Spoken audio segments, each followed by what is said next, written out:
Good morning, students. So, the next chapter or the chapter enhances like this, considering your capacitors.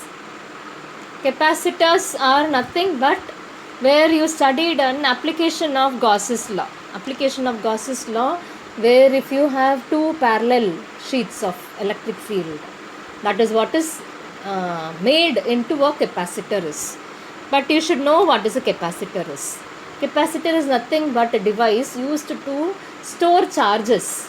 It can just store charges and hence it can store electrical energy.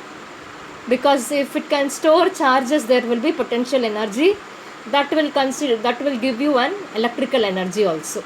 So this is how a capacitor is. You have two parallel sheets of charged sheets, one with positive and the another is negative, which is separated by a distance of d and having an area of cross section as a.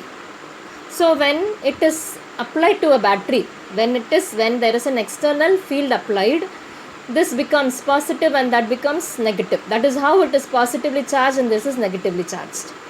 So what will happen there? There will be a potential difference of V. When it is connected to a battery, there will be a potential difference of V. So if battery voltage increased, what happens there is the amount of charges also got increased. So how can I write in an expression? Q is directly proportional to V. Or to remove the proportionality sign, what should be done? An equal to sign should be introduced. So Q will be equal to C into V, where the C is what the capacitance is. So how can I define now the capacitance?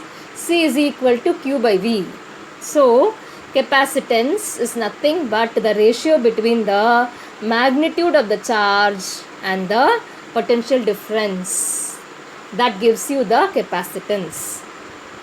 And its unit is Q is coulomb per volt. That SI unit is called as farad. It is nothing but Michael Farad. It's termed, or he was the one who found out capacitance. So that is why this Farad is nothing but the name of the scientist who found out this capacitance, Michael Farad. So Farad is nothing but 1 coulomb per 1 volt.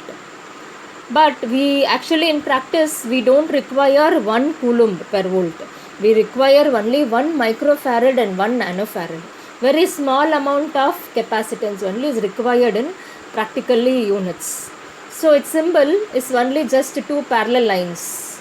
That says that it's the capacitors. But where do we use these capacitors are in many of all the electronic circuits. There will be a small thing which is attached called as capacitors.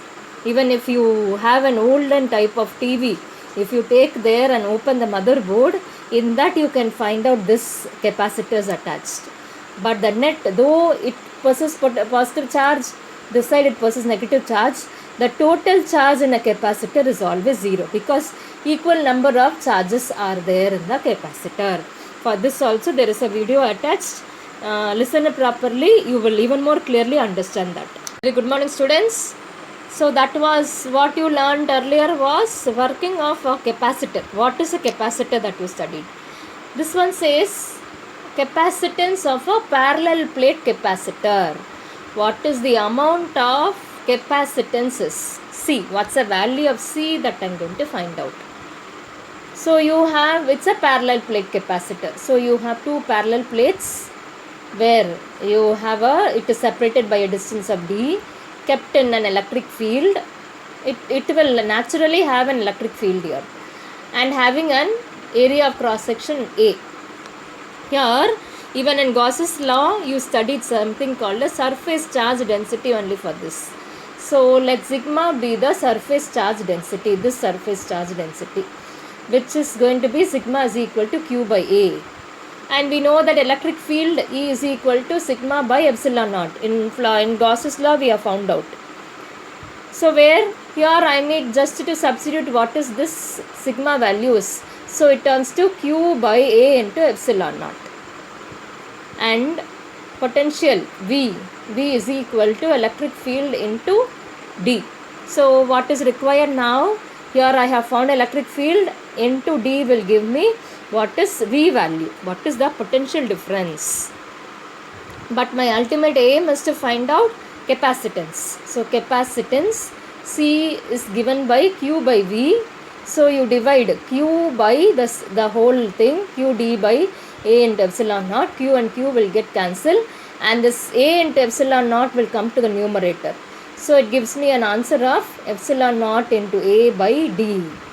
So this is what the capacitance is. Capacitance is equal to epsilon naught A by D.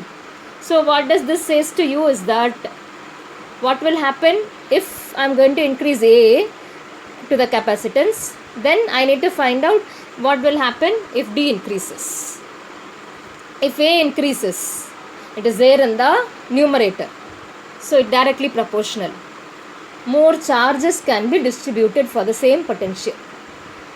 But as D is there in the denominator, there will be some changes in it. What happens? If D is decreased, then V also decreases. But E is kept as constant. Electric field, applied electric field is a constant. So what will happen? There will be additional flow of charges. This additional flow of charges is there only when D is reduced. But when D is increased, what happens is that there are two voltages. The voltage increases, the potential increases there, then charges will start flowing to battery voltage.